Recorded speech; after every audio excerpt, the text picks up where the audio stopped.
Hey guys, and welcome back. Today I'm going to talk you through my entire process of how I make super creamy, delicious, amazing homemade yogurt. These Instant Pot recipes have been requested more than anything else over on my Instagram. Make sure you're following over there. But the recipes that I've been sharing over on Insta Stories have been getting so much love. Thank you guys so much. And yeah, that's what prompted this video. So without further ado, let's get straight into it. So you saw my finished yogurt. That's what the finished product looks like. I love like a really thick, creamy, just like luscious yogurt. I love topping it with a little bit of honey, some like fresh berries, or even just a little bit of my blackberry preserves. We make them during the summer, so I've got them fresh right now. Now, when I'm making yogurt for the kids, I usually like to blend it up and just have it ready on hand with honey already mixed in, or maybe a fruit already mixed in, but you can totally customize it up to you. I'll show you how I mix everything at the end. But let's get started first off with how I make the yogurt, just plain in the beginning, and then we'll add that later. So I'm using the Instant Pot to make yogurt, and this thing has totally changed the game for making yogurt. In fact, for a few years, I wasn't even making homemade yogurt because it's difficult to keep it for a long time at the same temperature, and with 4 kids running around, it gets pretty complicated.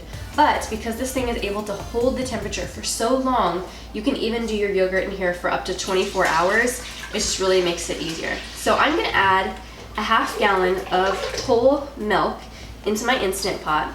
And what I'm gonna do is I'm gonna go over and press this saute button over here. So it's going to heat up from the bottom, and basically what I'm gonna do is I'm gonna whisk this milk until it gets all the way up to 180 degrees. Usually I'll, stir it. A couple minutes later I'll come back and stir it some more.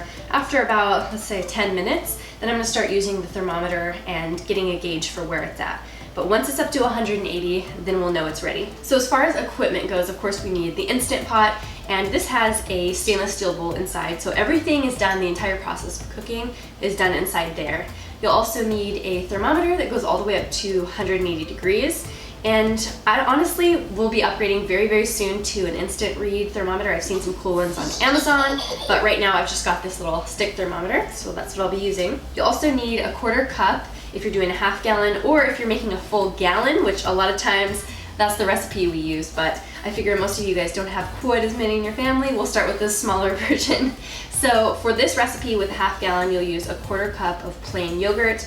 I would recommend buying your favorite variety, like your favorite from the grocery store variety, and the yogurt you make will taste almost exactly like that. And make sure you get a plain version, and make sure you save it while it's plain. Don't save it after you've added honey or anything else like that, because really you just want the straight yogurt culture. Of course, you also need your whisk and something to store it in after. Usually I'll just put our yogurt in the half gallon containers, or you can also use quart jars, just glass ones that you can seal and put in the fridge, and it'll keep about a week. That's usually how long we'll keep it in the refrigerator. Also, a very, very important tool that I've been using now to get our really, really thick, like amazingly creamy Greek yogurt is this Euro Cuisine Greek yogurt strainer. I got this one also on Amazon.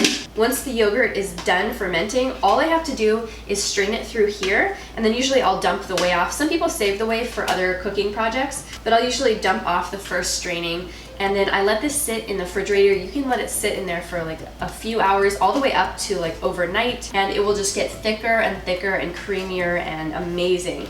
And you really have a concentrated high source of protein when you do that, which is just amazing. It tastes so good. And you can actually, with this thing, you can turn your yogurt into like cream cheese or even an actual like soft cheese. So there's lots of routes you can go with it. Anyways, I will go ahead and walk you through the rest of the process once we get to 180 degrees. So I will see you soon. All right, now the milk is definitely starting to look more frothy, and our temperature is reading 180 degrees. So I'm gonna go ahead and put cancel on the Instant Pot. And I actually like to take the pot completely out of the pressure cooker, and I like to let this cool down. And again, I'm just gonna keep whisking it just to make sure that nothing is gonna stick to the bottom as it's cooling. I just pop in every few minutes when I walk through the kitchen, and I'll stir it. And we're gonna let this cool back down now to about 115 degrees. And then that's when we're gonna go ahead and add in our starter culture.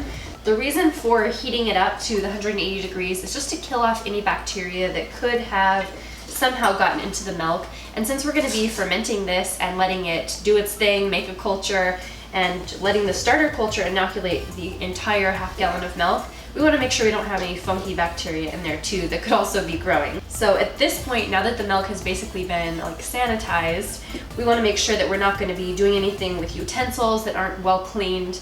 And yeah, we're just gonna go ahead and let this sit, and I'll see you back here in a few more minutes. All right guys, we are down to 115 degrees, so I'm just gonna go ahead and set this back in our Instant Pot.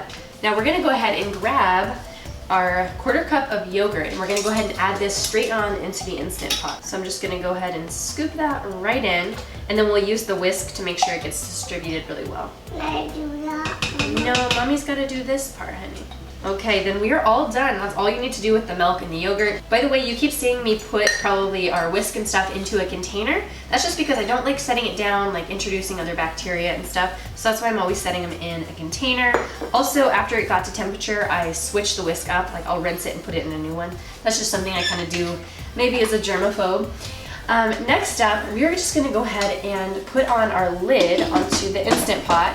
You'll notice also I took off our seal, so we don't want the seal when we're making something like yogurt. We're also not going to be turning this back towards sealing because we want this to be able to vent because we're making yogurt. So we don't have to seal the vent and we don't have to use this. Also, I've heard that it can put a lot of funky taste into the yogurt, like if you've made broccoli or chicken, so we don't want that either. All right, so we've got our Instant Pot on venting. We're gonna go ahead and turn this. So now that it's in the right position to actually do the yogurt, we're gonna click the yogurt button, as I'm sure you would have assumed. And then you can do this actually all the way up to 24 hours. So usually I'll just set it for the 24 hours, but most of the time I'm taking it out.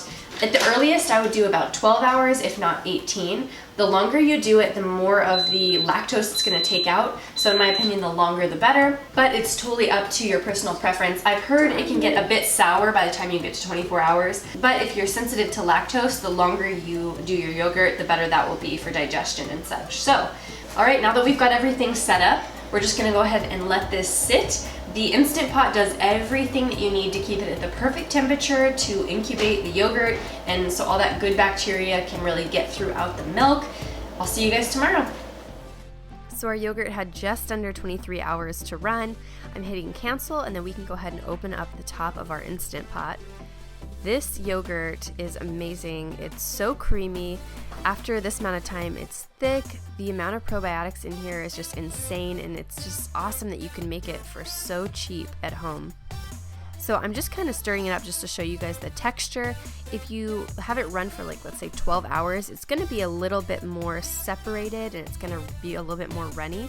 But once you strain it, it will be super thick and super nice. So I'm just pouring it into my strainer here.